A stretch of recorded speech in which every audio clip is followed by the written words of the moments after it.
What's going on, guys? It's your average consumer, and yes, you read the title right.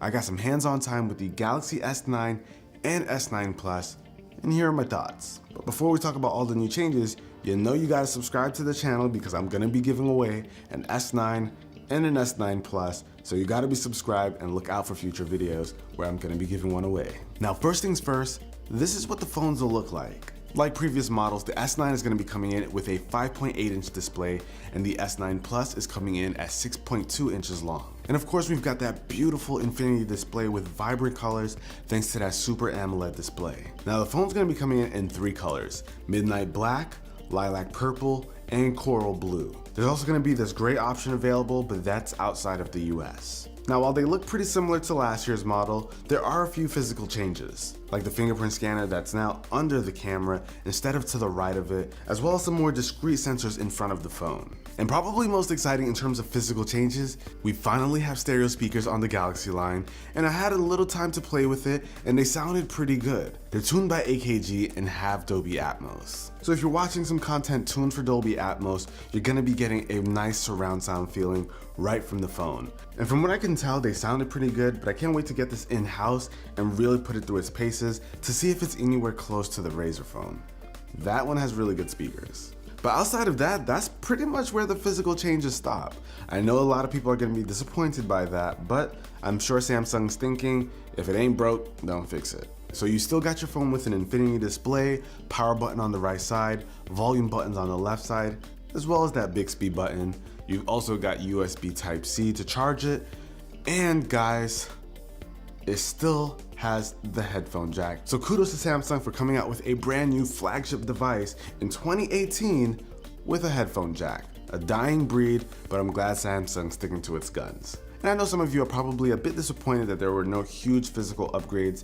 There were some nice upgrades in terms of the camera and the software. Now, for me personally, a good camera is a big deal. The S9 has a 12 megapixel camera with an 8 megapixel front-facing camera, and the S9 Plus has dual cameras with a wide angle and telephoto lens, both at 12 megapixels, and also with a front-facing camera at 8 megapixels. Pretty much the same as last year's models. And it looks like Samsung's taking the camera really seriously on the S9 and S9 Plus by having a pretty strong focus in low light photography as well as video. The main wide angle shooter on both the S9 and S9 Plus will have an aperture of f2.4, but during low light it'll automatically detect how much light it needs, and it can open up to 1.5, which is actually really nice. But if you take your photography really seriously, you can jump into the pro mode and change the aperture yourself with the press of a button. And what's actually pretty cool is that you can physically see the aperture open up on the lens whenever you access this feature. They also put a real focus on slow motion, giving us 240 frames per second at 1080p and a mind-blowing 960 frames at 720p. And for my everyday folks who are hearing these numbers and wondering what they even mean, basically something that happens in a split second. If you're shooting at 960 frames per second, you're going to be able to capture that. So something that typically happens in a flash, you'll be able to draw that out and actually see it happen. Try not to mind my ugly face here, but that's exactly what I'm talking about. And sometimes these things happen before you even realize and hit the record button, but there's some pretty intelligent software here that'll detect the motion, capture it before you're even ready, so you've got it captured before you miss the moment. But of course, I'm gonna have to test this out in a real day in the life, let you guys know how practical and how useful it is, so stay tuned for that.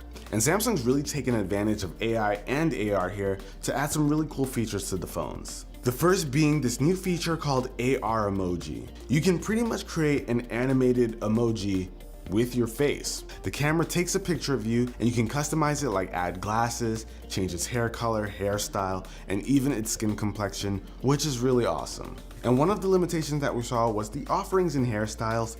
Ari was a little bit disappointed that she couldn't find something that represented her big natural hair. But we spoke to some of the Samsung reps, and this is of course software, so more things will be added in the future. And Ari was actually able to take advantage of one of these cool new features where she was able to try on different makeup right from the camera app, and any of the makeup styles that she liked, she was actually able to go in using Bixby and pull up where it's from, like Sephora and I think some other makeup spot. but she was actually able to go ahead, see something that she liked, and find it directly online with the press of a button. Another pretty cool thing that they demonstrated was actually Bixby translations. Bixby has the ability to, right from the camera app, see something that's in a completely different language and translate it in real time using augmented reality. So this is pretty cool for signs if you're in another country, or maybe you're looking at a document, or you just need something in front of you translated. It can do that in real time, and you can even select the language that it translates it to, which I think is actually really cool. And while Samsung's always had the iris scanner, they also introduced facial recognition, and they even have a feature where they combine the two and they call it Intelligent Scan. And I tried out the facial recognition, and thankfully it's pretty fast. But honestly, these are all things that I really want to test out in the real day in the life, so you gotta stay tuned for that video. But if you're interested in picking one up, pre-orders are gonna be opening on March 2nd, so definitely mark your calendars, and on March 16th, they're going to be available in stores. But that about wraps it up for this video, guys. So hopefully you guys enjoyed this video, but till the next one, it's your average consumer. Peace. So much more S9 coverage to come.